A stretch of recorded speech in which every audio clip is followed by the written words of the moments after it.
దేవుడు ప్రేమించేవాడైతే నరకాన్ని ఎందుకు చేశాడు సార్? ప్రేమించే దేవుడు నరకాన్ని ఎందుకు చేశాడు? అద్భుతమైన ప్రశ్న కదా.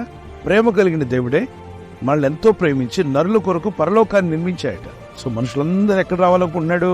ఆయన వద్దకే రావాలని కోరుతున్నాడు. మరి పాతాళాన్ని నరకాన్ని ఎందుకు కలుగు చేసావు దేవా అని అంటే నరుల కొరకు కాదు. మరి ఎవరి కోసము అంటే బైబిల్ చెప్తుంది మత్తయి సువార్త 25:41 అపవాదికిని వారి దూతలకును కలుగు చేయబడింది నరకం. అయితే మనుషులు భక్తిహీనులుగా మారి ఆ సాతాను తోకబట్టుకుని తిరుగుతూ ఉంటే, వాడు చెప్పినవన్నీ చేస్తుంటే, ఆ దెయ్యాల కొరకు చేసిన నరకానికి వీళ్ళు వెళ్ళిపోతున్నారు. Each country has a prison. ఎందుకు పెట్టారు ప్రిజన్? మంచివారిని వేయడానిక? ఆ దేశ పౌరులు వేయడానిక? కాదు, నేరస్తులు, క్రిమినల్స్ ను వేయడానికి, సిటిజన్స్ ను వేయడానిక. మనుషులందరిలో పాపం ఉంది.